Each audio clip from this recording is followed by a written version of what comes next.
श्री कृष्ण द्वारा कर्ण की बुद्धि को मोहित करना। धृतराष्ट्र ने पूछा, संजय, यदि कर्ण की शक्ति एक ही वीर का वध करके निष्फल हो जाने वाली थी तो उसने सबको छोड़कर अर्जुन पर ही उसका प्रहार क्यों नहीं किया? अर्जुन के मारे जाने पर समस्त पांडव और संजय अपने आप नष्ट हो जाते। यदि कहो अर्जुन सूत पुत्र से लड़ने नहीं आए तो उसे स्वयं ही उनकी तलाश करनी चाहिए थी। अर्जुन की तो ये प्रतिज्ञा है कि युद्ध के लिए ललकारने पर पीछे पैर नहीं हटा सकता। संजय ने कहा, महाराज, भगवान श्री कृष्ण की बुद्धि हम लोगों से बड़ी है। वे जानते थे कि कर्ण अपनी शक्ति से अर्जुन को मारना चाहता है, इसलिए उन्होंने कर्ण के साथ द्वैरथ युद्ध में राक्षस राज घटोत्कच को नियुक्त किया। ऐसे ऐसे अनेकों उपायों से भगवान अर्जुन की रक्षा करते आ रहे हैं। विशेषतः कर्ण की अमोघ शक्ति से उन्होंने ही अर्जुन की रक्षा की है, नहीं तो वे अवश्य ही उनका नाश कर डालती। धृतराष्ट्र ने पूछा, संजय, कर्ण भी तो बड़ा बुद्धिमान है, उसने स्वयं ही अर्जुन पर अब तक उस शक्ति का प्रहार क्यों नहीं किया? तुम भी तो बड़े समझदार हो, तुमने ही कर्ण को ये बात क्यों नहीं सुझा दी?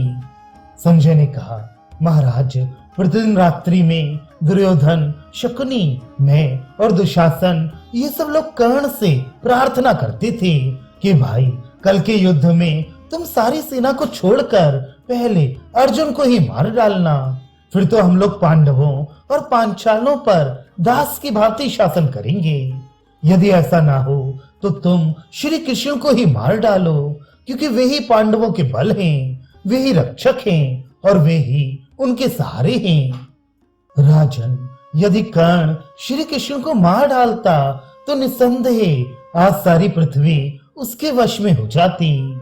उसने भी उन पर शक्ति प्रहार का विचार किया था, पर युद्ध में भगवान श्री कृष्ण के निकट जाते ही उस पर ऐसा मोह छा जाता कि ये बात भूल जाती थी। उधर से भगवान सदा ही बड़े बड़े महारथियों को कर्ण से लड़ने के लिए भेजा करते थे। वे निरंतर इसी फिक्र में रहते थे कि कैसे कर्ण की शक्ति को व्यर्थ कर दूं।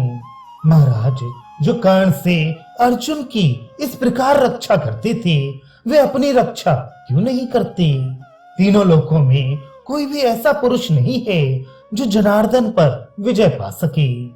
घटोत्कच के मारे जाने पर सात्विकी ने भी भगवान कृष्ण से यही प्रश्न किया था कि भगवान, जब कर्ण ने वह अमोघ शक्ति अर्जुन पर ही छोड़ने का निश्चय किया था तो अब तक उन पर छोड़ी क्यों नहीं थी? भगवान श्री कृष्ण बोले, दुर्योधन, दुशासन, शकुनी और जयद्रथ ये सब मिलकर यही सलाह दिया करते थे कि कर्ण, तुम अर्जुन के सिवा दूसरे किसी पर शक्ति का प्रयोग ना करना। उनके मारे जाने पर पांडव और संजय स्वयं ही नष्ट हो जाएंगे। युधान, कर्ण भी उनसे ऐसा ही करने की प्रतिज्ञा कर चुका था। उसके हृदय में सदा अर्जुन के वध कर देने का विचार रहा भी करता था, परंतु मैं ही उसे मोह में डाल देता था। यही कारण है जिससे उसने अर्जुन पर शक्ति का प्रहार नहीं किया। सात्विके, वह शक्ति अर्जुन के लिए मृत्यु रूप है। ये सोच सोच कर मुझे रात में नींद नहीं आती थी। अब वह घटोत्कच पर पड़ने से व्यर्थ हो गई। ये देखकर मैं ऐसा समझता हूँ कि अर्जुन मौत के मुख से छूट गए। मैं युद्ध में अर्जुन की रक्षा करना जितना आवश्यक समझता हूँ, उतनी पिता, माता, तुम जैसे भाइयों और अपने प्राणों की भी रक्षा आवश्यक नहीं मानता। तीनों लोकों के राज्य की अपेक्षा भी यदि कोई दुर्लभ वस्तु हो तो उसे भी मैं अर्जुन के बिना नहीं चाहता। इसलिए आज अर्जुन मानो मरकर जी उठे हैं। ऐसा समझकर मुझे बड़ा आनंद हो रहा है। यही वजह है कि इस रात्रि में मैंने राक्षस को ही कर्ण से लड़ने के लिए भेजा था। उसके सिवा दूसरा कोई कर्ण को दबा नहीं सकता था। महाराज, अर्जुन का प्रिय और हित में निरंतर लगे रहने वाले भगवान श्री कृष्ण ने सात्विकी के पूछने पर यही उत्तर दिया था। धृतराष्ट्र ने कहा, संजय, इसमें कर्ण, दुर्योधन और शकुनी का तथा सबसे बढ़कर तुम्हारा अन्याय है। तुम सब लोगों को मालूम था कि वह शक्ति केवल एक वीर को मार सकती है। इंद्र आदि देवता भी उसकी चोट बर्दाश्त नहीं कर सकते। तो भी कर्ण ने उसे श्री कृष्ण अथवा अर्जुन पर क्यों नहीं छोड़ा? तुम लोग युद्ध के समय उससे याद क्यों नहीं दिलाते थे? संजय बोले, महाराज, हम लोग तो रोज ही रात में उसे ऐसा करने की सलाह देते थे, पर प्रातःकाल होते ही दैववश कर्ण की तथा दूसरे योद्धाओं की भी बुद्धि मारी जाती थी।